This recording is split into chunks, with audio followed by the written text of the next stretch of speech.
Psalm 91. ಕೀರ್ತನೆ 91ನೇ ಅಧ್ಯಾಯಕ್ಕೆ ತಿರುಗಿಸೋಣ. If you remember, in our last session we saw ನಿಮಗೆ ನೆನಪಿದ್ರೆ ನಾವು ಕಡೆಯ ಕೂಟದಲ್ಲಿ these ನೋಡಿಕೊಂಡು wonderful promises God has given us here. ಇಲ್ಲಿ ಕೆಲವು ಅದ್ಭುತ ವಾಗ್ದಾನಗಳನ್ನು ನೋಡಿಕೊಂಡ್ವಿ. And there are promises with conditions. ಕೆಲವು ವಾಗ್ದಾನಗಳಿಗೆ ಕೆಲವು ಕಾಯ್ದೆಗಳಿರುತ್ತೆ. Because he has loved me, I will deliver him. ಆತ ಪ್ರೀತಿಸಿದ್ರಿಂದ ಆತನನ್ನು ರಕ್ಷಿಸುವೆನು ಅಂತ I will set him on high because he has known my name. ಅವನನ್ನು ಉದ್ಧರಿಸುವೆನು ಯಾಕೆಂದ್ರೆ ಅವನಿಗೆ ನನ್ನ ನಾಮ ಅರಿತವನಾಗಿದ್ದಾನೆ. Psalm 91 verse 14. 14ನೇ ವಚನ 91ನೇ ಅಧ್ಯಾಯ. And we looked at that first thing. There are only 3 conditions mentioned in these verses. ಇಲ್ಲಿ 3 ಕಾಯ್ದೆಗಳನ್ನು ತಿಳಿಸಿದ್ದಾರೆ. He loves me. ಆತ ಪ್ರೀತಿಸ್ತಾನೆ. He has known my name. ಆತನ ನಾಮ ಅರಿತವನಾಗಿದ್ದಾನೆ. And he calls upon me. ನನ್ನಲ್ಲಿ ಮೊರೆ ಇಡ್ತಾನೆ. And the promises are at least 8 of them. The promises, ಈ ವಾಗ್ದಾನಗಳು, there are 8 of them. 8 ವಾಗ್ದಾನಗಳು. I will deliver him. ನಾನು ರಕ್ಷಿಸ್ತೇನೆ. I will set him on high. ಉದ್ಧರಿಸುವೆನು. I will answer him. ಅವನಿಗೆ ದಯಪಾಲಿಸುವೆನು. I will be with him in trouble. ಅವನನ್ನು ಘನಪಡಿಸುವೆನು. I will rescue him. ಆತನನ್ನು ಕಾಪಾಡುವೆನು. I will honor him. ಆತನನ್ನು ಘನಪಡಿಸುವೆನು. I will satisfy him. ತೃಪ್ತಿಪಡಿಸುವೆನು. And he will let him see my salvation. ಅವನನ್ನು ನನ್ನ ರಕ್ಷಣೆಯನ್ನು ತೋರಿಸುವೆನು. Now God keeps his word if we keep the conditions. ನಾವು ಆತನ ಕಾಯ್ದೆಗಳನ್ನು ಅನುಸರಿಸಿದ್ರೆ, ಆಜ್ಞೆಗಳನ್ನು ಅನುಸರಿಸಿದ್ರೆ ವಾಗ್ದಾನಗಳನ್ನು ನೆರವೇರಿಸ್ತಾರೆ. We saw the first thing is always to love him with all our hearts. ನಾವು ನೋಡಿದೆವು ಇದರಲ್ಲಿ ಉತ್ತಮವಾದದ್ದು ದೇವರನ್ನ ಪೂರ್ಣ ಹೃದಯದಿಂದ ಪ್ರೀತಿಸೋದು. Now we want to look at this, and let me repeat what I said last time, that to love God we need to first understand how much he loves us. ನಾನು ಮೊದಲೇ ತಿಳಿಸಿದಂತೆ ದೇವರನ್ನ ಪ್ರೀತಿಸಲಿಕ್ಕೆ ದೇವರು ನಮ್ಮನ್ನು ಎಷ್ಟು ಪ್ರೀತಿಸಿದ್ದಾರೆ ಅನ್ನೋದನ್ನ ನೋಡ್ಕೊಳ್ಳೋದು ಮುಖ್ಯ. And we must know how much he has forgiven us. ನಮಗೆ ತಿಳಿದಿರಬೇಕು ದೇವರು ಎಷ್ಟು ನಮ್ಮನ್ನ ಕ್ಷಮಿಸಿದ್ದಾರೆ ಅಂತ. If you don't love the Lord more today, ನೀವು ಇವತ್ತು ಹೆಚ್ಚು ದೇವರನ್ನ ಪ್ರೀತಿಸ್ತಾ ಇಲ್ಲ ಅಂದ್ರೆ it's because you don't know how much he loved you. ನೀವು ದೇವರು ಎಷ್ಟು ನಿಮ್ಮನ್ನ ಪ್ರೀತಿಸಿದ್ದಾರೆ ಅನ್ನೋದು ಅರ್ಥಿಲ್ಲ. Or you have forgotten how much he has forgiven you. ಇಲ್ಲ ಅಂದ್ರೆ ನೀವು ಮರ್ತಿರಬಹುದು ಎಷ್ಟು ದೇವರು ಕ್ಷಮಿಸಿದ್ದಾರೆ ಅಂತ. I want to show you a verse in that connection. ಆ ಸಂಬಂಧವಾಗಿ ಒಂದು ವಾಕ್ಯವನ್ನು ತೋರಿಸಲಿಕ್ಕೆ ಇಷ್ಟಪಡ್ತೀನಿ. 2 Peter chapter 1. 2ನೇ ಕೊರಿಂಥ 2ನೇ ಪೇತ್ರ 1ನೇ ಅಧ್ಯಾಯದಲ್ಲಿ verse 9. 9ನೇ ವಚನವನ್ನು ನೋಡ್ಕೊಳ್ಳೋಣ. It says, he who lacks these qualities is blind, having forgotten his purification from his former sins.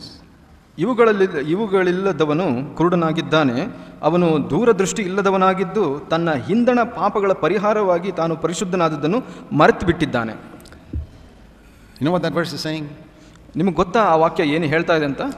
The reason you are spiritually blind is because you have forgotten how many sins you were cleansed from in your past life. ನೀವು ಇಂದು ಕುರುಡರಾಗೋದಕ್ಕೆ ಮುಖ್ಯ ಕಾರಣ ಏನು ಅಂದ್ರೆ ನೀವು ಎಷ್ಟು ಪಾಪಗಳಿಂದ ಕ್ಷಮಿಸಲ್ಪಟ್ಟಿದ್ದೀರಾ ಅನ್ನೋದನ್ನ ಇಂದು ಮರ್ತು ಬಿಟ್ಟಿದ್ದೀರಾ. I don't want to be spiritually blind. ನಾನು ಆತ್ಮಿಕವಾಗಿ ಕುರುಡನಾಗಲಿಕ್ಕೆ ಬಯಸೋದಿಲ್ಲ. But if I forget how much I have been cleansed in my past life, I will be spiritually blind. ನಾನು ಎಷ್ಟು ನನ್ನ ಪಾಪಗಳಿಂದ ತೊಳೆಯಲ್ಪಟ್ಟಿದ್ದೇನೆ ಅನ್ನೋದು ಮರ್ತು ಬಿಟ್ರೆ ಇಂದು ನಾನು ಕೂಡ ಕುರುಡನಾಗಿಬಿಡ್ತೇನೆ. Let me repeat, we must never feel guilty about even a single sin in our past life if we have confessed all of them. ನಾವು ನಮ್ಮ ಪಾಪಗಳನ್ನು ಆತನಿಗೆ ವಿಜ್ಞಾಪನೆ ಮಾಡಿದ್ರೆ ಅದ್ರ ಬಗ್ಗೆ ನಾವು ಯಾವುದೇ ಅಪರಾಧ ಮನೋಭಾವ ಇಟ್ಕೊಳ್ಳೋ ಅವಶ್ಯಕತೆ ಇಲ್ಲ. Because we have been forgiven. ಯಾಕೆಂದ್ರೆ ನಾವು ಕ್ಷಮಿಸಲ್ಪಟ್ಟಿದ್ದೇವೆ. So in my life I don't feel guilty about anything in my past. ನನ್ನ ಜೀವಿತದ ಬಗ್ಗೆ ಯಾವ ಬಗ್ಗೆ ಅಪರಾಧ ಮನೋಭಾವನ ಹೊಂದಿಕೊಳ್ಳಲ್ಲ. Because the blood of Jesus has cleansed me. ಯಾಕೆಂದ್ರೆ ಎಲ್ಲ ಪಾಪಗಳು ಯೇಸುವಿನ ರಕ್ತದಲ್ಲಿ ತೊಳೆಯಲ್ಪಟ್ಟಿದೆ. Even one small sin bothers me. ಈ ಒಂದು ಚಿಕ್ಕ ಒಂದು ಪಾಪ ಕೂಡ ನನ್ನನ್ನು ತೊಂದರೆ ಮಾಡೋದಿಲ್ಲ. Remembering, I try to remember all of them. ಆದ್ರೆ ನೆನಪಿಡೋದು ನಾನು ಪ್ರತಿಯೊಂದನ್ನು ನೆನಪಿಟ್ಕೊಳ್ತೀನಿ. As often as possible. ಆಗಾಗ್ಗೆ ಸಾಧ್ಯವಾದಷ್ಟು. Why? ಯಾಕಂದ್ರೆ because I don't want to be spiritually blind. ನಾನು ಆತ್ಮಿಕವಾಗಿ ಕುರುಡನಾಗಲಿಕ್ಕೆ ಬಯಸೋದಿಲ್ಲ. ಅದರಿಂದ I'll tell you another thing. ಇನ್ನೊಂದು ಹೇಳಲಿಕ್ಕೆ ಬಯಸ್ತೀನಿ. The reason we are very hard on other people is because we have forgotten how much we have sinned ourselves. ನಾವು ಬೇರೆಯವರಿಗೆ ಯಾಕೆ ಕಠಿಣವಾಗಿರ್ತೀವಿ ಅಂದ್ರೆ ಇದನ್ನ ನಮ್ಮ ಎಷ್ಟು ಕ್ಷಮಿಸಲ್ಪಟ್ಟಿದ್ದೀವಿ ಅದನ್ನು ಮರೆತು ಬಿಡೋದ್ರಿಂದ. I've seen many believers who are so hard on other people when they do something wrong. ನಾನು ನೋಡಿದ್ದೀನಿ ಬಹಳಷ್ಟು ವಿಶ್ವಾಸಿಗಳು ಬೇರೆಯವರು ಯಾರಾದರೂ ತಪ್ಪು ಮಾಡಿದ್ರೆ ಅವ್ರ ಬಗ್ಗೆ ಬಹಳ ಕಠಿಣವಾಗಿರ್ತಾರೆ. Let me ask you husbands, why are you so hard on your wife? ನೀವು ಗಂಡಂದರಿಗೆ ನಾನು ಕೇಳಲಿಕ್ಕೆ ಇಷ್ಟಪಡ್ತೀನಿ, ಹೆಂಡತಿಯರ ಬಗ್ಗೆ ಯಾಕೆ ಅಷ್ಟು ಕಠಿಣವಾಗಿದ್ದೀರಾ? I'll tell you. ನಾನು ಹೇಳ್ತೀನಿ. Because you have forgotten what a wretched sinner you have been. ಯಾಕೆಂದ್ರೆ ನೀವು ಎಷ್ಟು ದುಷ್ಟ ಪಾಪಿಯಾಗಿದ್ದೀರಾ ಅನ್ನೋದನ್ನ ಮರೆತು ಬಿಟ್ಟಿದ್ದೀರಾ ಇವತ್ತು. And why are you sisters so hard on your husbands when they do something wrong?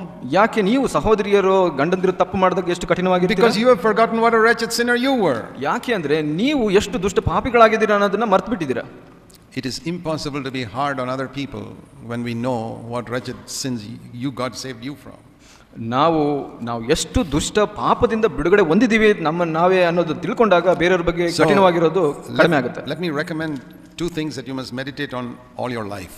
ನಿಮ್ಮ ಜೀವಿತಾದ್ಯಂತ ಧ್ಯಾನ ಮಾಡಲಿಕ್ಕೆ ಎರಡು ವಿಷಯಗಳನ್ನು ತಿಳಿಸಲಿಕ್ಕೆ ಬಯಸ್ತೇನೆ. ಅದನ್ನು ಮರಿಬೇಡಿ ಯಾವತ್ತೂ. Always meditate on them. ಯಾವಾಗಲೂ ಅದರ ಬಗ್ಗೆ ಧ್ಯಾನ ಮಾಡಿ. ಒಂದು, how much Jesus loved you, suffered for you. ಯೇಸು ನಿಮಗಾಗಿ ಎಷ್ಟು ಕಷ್ಟಪಟ್ಟಿದ್ದಾರೆ, ಕ್ಷಮಿಸಿದ್ದಾರೆ. How much he loved you. ಎಷ್ಟೊಂದು ಪ್ರೀತಿಸಿದ್ದಾರೆ ನಿಮ್ಮನ್ನ. And secondly, ಎರಡನೇದಾಗಿ, how many sins you committed in your life.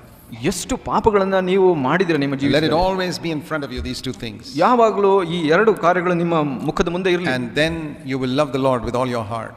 ನಂತರ ನೀವು ದೇವರನ್ನ ಪೂರ್ಣ ಹೃದಯದಿಂದ ಪ್ರೀತಿಸಕ್ಕಾಗುತ್ತೆ. And then your problem of victory over sin will also be solved. ನಿಮ್ಮ ಈ ಪಾಪದ ಮೇಲೆ ಜಯದ ತೊಂದರೆ ಕೂಡ ಕಡಿಮೆ ಆಗುತ್ತೆ. If you try to love the Lord without meditating on these two things, ದೇವರನ್ನ ಈ ಎರಡು ವಿಷಯದ ಬಗ್ಗೆ ಧ್ಯಾನ ಮಾಡದೆ ದೇವರನ್ನ ಪ್ರೀತಿಸಕ್ಕೆ ಪ್ರಯತ್ನ ಪಟ್ಟರೆ, you'll be like a man building a house without a foundation.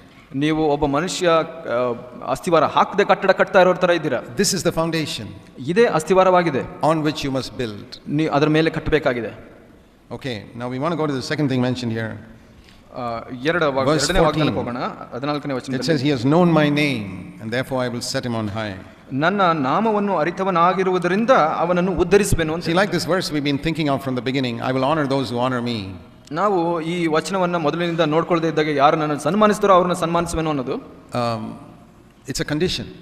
ಅದು ಒಂದು ಕಾಯ್ದೆಯಾಗಿದೆ. If you don't honor him, he doesn't honor you. ನೀವು ಆತನಿಗೆ ಗೌರವ ಕೊಡಲಿಲ್ಲ ಅಂದ್ರೆ ನಿಮಗೆ ಸನ್ಮಾನಿಸೋದಿಲ್ಲ ಆತನು. What does it mean to know his name? ಆತನ ನಾಮವನ್ನು ಅರಿಯುವುದು ಅಂದ್ರೆ ಏನು? We all pray in the name of Jesus. ನಾವು ಎಲ್ಲರೂ ಯೇಸುವಿನ ಹೆಸರಿನಲ್ಲಿ ಪ್ರಾರ್ಥಿಸುವುದನ್ನು you need to understand what it means to pray in that name. ನಿಮಗೆ ಗೊತ್ತಿರಬೇಕು ಹಾಗಂದ್ರೆ ಏನು ಅಂತ. Let me turn you to Matthew chapter 1. ಮತ್ತಾಯ ಮೊದಲನೇ ಅಧ್ಯಾಯಕ್ಕೆ ಹೋಗೋಣ. That's the first time we read about the name Jesus being spoken to somebody. ಇಲ್ಲಿ ಮೊದಲನೇದಾಗಿ ನೋಡ್ತೇವೆ ದೇವರ ವಾಕ್ಯದಲ್ಲಿ ಯೇಸುವಿನ ಹೆಸರನ್ನ ಬೇರೆಯವರಿಗೆ ತಿಳಿಸೋದನ್ನ. Nobody had ever heard the name Jesus before on the earth. ಅದರ ಮೊದಲು ಯಾರು ಯೇಸು ಅನ್ನೋ ಹೆಸರನ್ನ ಕೇಳಿದವರಾಗಿರಲಿಲ್ಲ. But now this name is being used by the angel. ಇದು ಮೊದಲನೇ ಸಲ ಇಲ್ಲಿ ನೋಡ್ತೇವೆ ಒಬ್ಬ ದೂತನಿಂದ ಉಪಯೋಗಿಸಲ್ಪಡುತ್ತೆ. Verse 21 of Matthew 1. 21ನೇ ವಚನ. The angel comes to Joseph and says, you shall call his name Jesus. ಯೋಸೇಫನ ಹತ್ರ ಒಬ್ಬ ದೇವದೂತನ ಬಂದು ಅವನ ಹೆಸರನ್ನ ನೀನು ಯೇಸು ಎಂದು ಕರೆಯಬೇಕು ಅಂತ ಹೇಳಿ. Long before that, ಅದರ ಬಹಳ ಮೊದಲು, many months before that, ಬಹಳ ತಿಂಗಳುಗಳ ಮೊದಲು, the same angel had gone to Mary. ಅದೇ ದೇವದೂತನು ಮೇರಿಯ ಬಳಿಗೆ ಹೋಗಿರ್ತಾನೆ. And told her that she's going to have a child. ಆಕೆಗೆ ಹೇಳಿರ್ತಾನೆ ನಿನಗೆ ಒಂದು ಮಗು ಆಗುತ್ತೆ ಅಂತ. You read about that in Luke chapter 1. ಲೂಕ 1ರಲ್ಲಿ ಅದನ್ನ ನೋಡ್ಕೊಳ್ಬಹುದು. But he never told Mary what to call that child. ಅಲ್ಲಿ ಮೇರಿಗೆ ತಿಳಿಸಲ್ಪಡಲಿಲ್ಲ ಆತನ ಹೆಸರು ಏನು ಇಡಬೇಕು ಅಂತ. He just said the son of God is going to be born through you. ನೀನು ದೇವರ ಮಗನು ನಿನ್ನ ಮುಖಾಂತರ ಜನ್ಮಿಸಲಿದ್ದಾನೆ ಅಂತ ಹೇಳ್ತಾರೆ. Some months later, ಕೆಲವು ತಿಂಗಳು ಕಳೆದ ನಂತರ, when Joseph discovered that Mary was pregnant, ಕೆಲವು ತಿಂಗಳ ನಂತರ ಯೋಸೇಫನಿಗೆ ತಿಳಿಯುತ್ತೆ ಆಕೆ ಗರ್ಭಿಣಿಯಾಗಿದ್ದಾಳೆ ಅಂತ. then the angel comes to Joseph. ನಂತರ ದೂತನು ಯೋಸೇಫನ ಬಳಿಗೆ ಬರ್ತಾನೆ. You must call his name Jesus. ನೀನು ಆತನ ಹೆಸರನ್ನ ಯೇಸು ಅಂತ ಕರಿಬೇಕು ಅಂತ ಹೇಳ್ತಾರೆ. That's the first time anybody used that name on this earth. ಈ ಭೂಮಿಯ ಮೇಲೆ ಮೊದಲನೇ ಸಲ ಒಬ್ಬ ಈ ಹೆಸರನ್ನ ಉಪಯೋಗಿಸಿದ್ದು ಇದೆ. In relation to the Savior. ಈ ರಕ್ಷಕನ ಸಂಬಂಧವಾಗಿ. And that was in Matthew 1:21. ಇಲ್ಲಿ ಅದು ಎಲ್ಲಿದೆ ಅಂದ್ರೆ ಮತ್ತಾಯ 1:21ರಲ್ಲಿದೆ. And then he explains the meaning of that name. ನಂತರ ಆ ಹೆಸರಿನ ಅರ್ಥವನ್ನು ವಿವರಿಸ್ತಾನೆ. So what did we read in Psalm 91? ನಾವು ಏನು ನೋಡಿದ್ವಿ ಕೀರ್ತನೆ 91ರಲ್ಲಿ? Because he has known my name, I will set him on high. ಆತನ ನನ್ನ ನಾಮವನ್ನು ಅರಿತವನಾದ್ದರಿಂದ ಆತನನ್ನು ಉದ್ಧರಿಸುವೆನು. When we know what that name means, ಅದರ ಅರ್ಥ, ಅದರ ಹೆಸರು ಏನು ಅಂತ ನಾವು ಇವಾಗ ಗೊತ್ತಿದೆ. We see there what God wants to do for us. ನಾವು ದೇವರು ಏನು ಮಾಡಲಿಕ್ಕೆ ಬಯಸ್ತಾರೆ ಅನ್ನೋದನ್ನ ನೋಡ್ತೀವಿ. What is that? ಏನದು? His name means he shall save his people from their sins. ಅದರ ಅರ್ಥ ಏನಂದ್ರೆ ಆತನೇ ತನ್ನ ಜನರನ್ನು ಅವರ ಪಾಪಗಳಿಂದ ಬಿಡಿಸಿ ಕಾಯುವನು. So let's not forgive their sins. ಇದು ಪಾಪ ಕ್ಷಮಾಪಣೆ ಅಲ್ಲ. There's a difference between forgiveness and salvation. ರಕ್ಷಣೆ ಮತ್ತು ಪಾಪ ನಿವಾರಣೆಗೆ ವ್ಯತ್ಯಾಸವಿದೆ. You know that in your life. ಅದು ನಿಮಗೆ ಅರ್ಥವಾಗಿದೆ ನಿಮ್ಮ ಜೀವಿತದಲ್ಲಿ. See, when you